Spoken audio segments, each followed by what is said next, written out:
Hello friends, this video on gravitation part 8 is brought to you by examfear.com. No more fear from exam. Please make sure that you have watched all the parts from 1 to 7 before going ahead with part 8. In these chapters we studied potential energy. So potential energy is the type of energy which is by virtue of position of the object, right?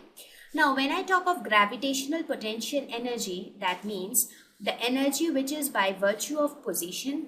At the same time, this energy is due to the force of gravitation, right? So, gravitational potential energy can be defined as potential energy of a body arising out of the force of gravity. That means when the gravitational force is acting on a body and that force is resulting in a kind of potential energy, then that potential energy is known as gravitational potential energy.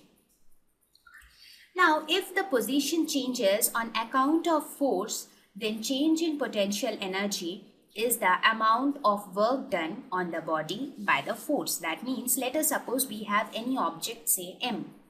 Now, if the position of M changes only because of a particular force, let us suppose if M is changing its position due to the gravitational force, then we say that the change in potential energy because of the change in position of the object is equal to the amount of work done by the gravitational force.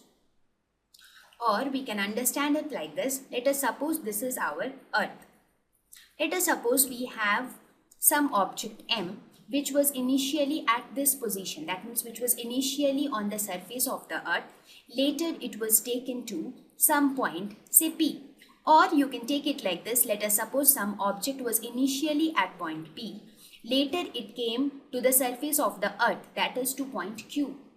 And this change in position took place only because of the force of gravity. That means due to the gravitational force, this object changed its position from P to Q. In that case, we would say that the change in potential energy, because at point P it would have some potential energy, at point Q it will have some potential energy.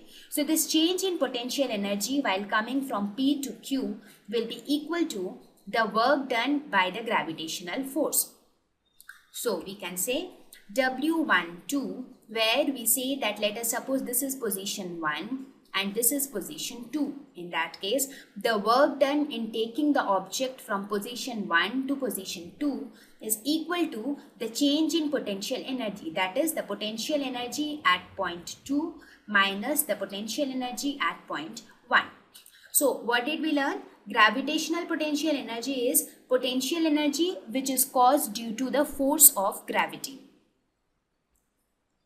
Now we'll go ahead and look at how to derive expressions for gravitational potential energy.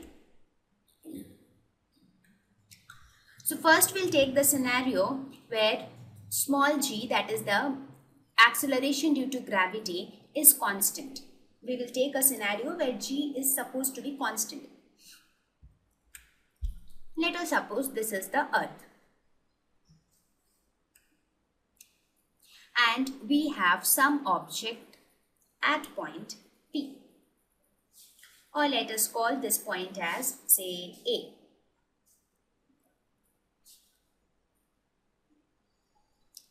Now, what would be the work done in this case? The work done in this case would be equal to force into displacement. We already know work done is nothing but force into displacement. So in this case, what would be the force? Force is nothing but the gravitational force which is exerted towards the surface of the Earth, that is mg. So F will be nothing but mg. And what would be the displacement?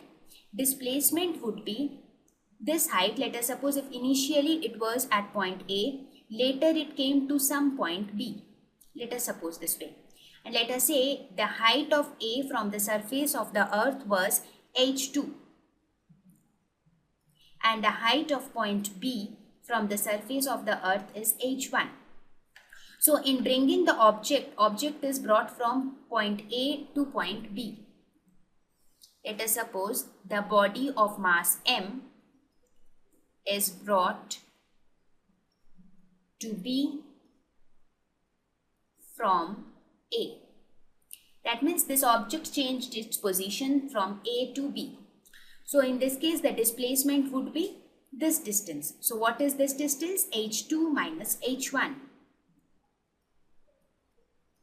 Now we can write this as mgh2 minus mgh1. Now what is mgh2?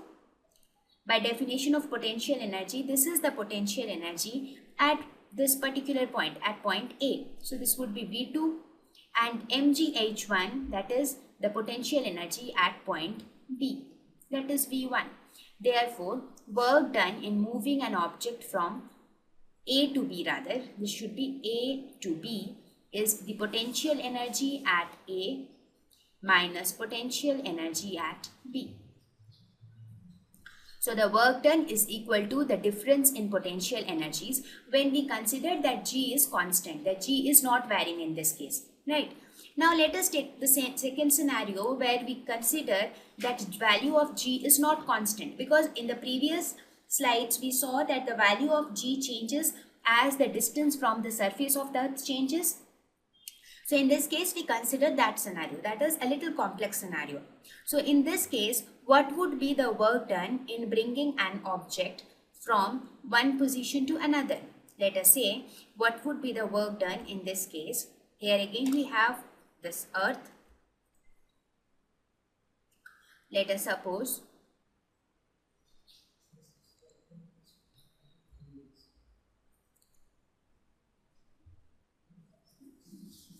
so again in this case, let us suppose this is position 1.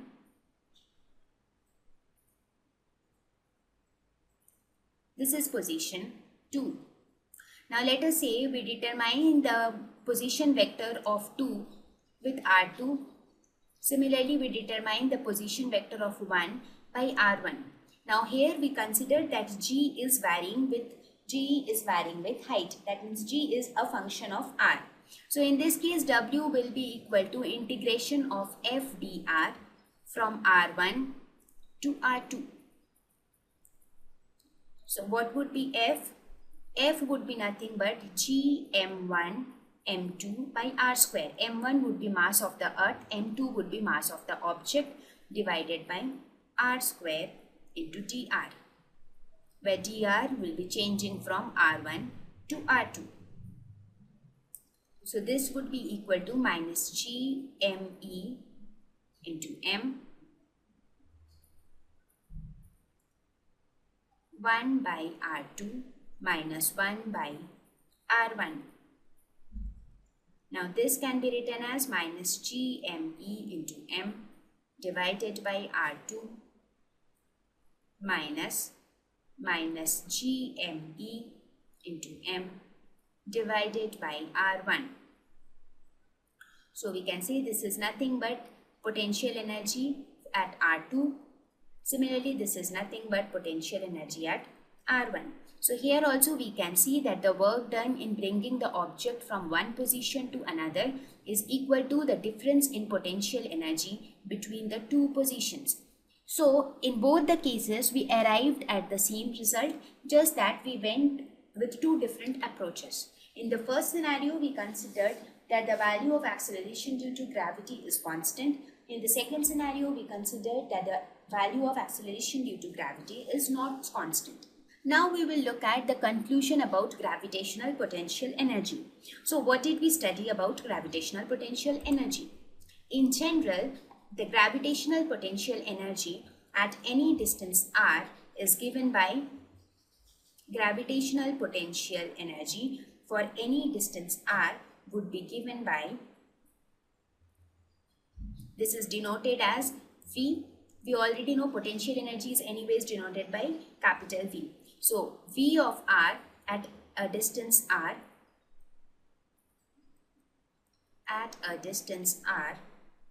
would be V of r is equal to minus G me into m divided by r plus V naught.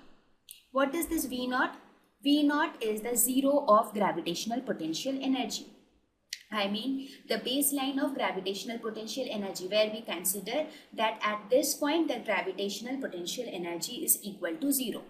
Now this can be anything. Most of the time we consider that the potential energy, the gravitational potential energy on the surface of the earth is zero.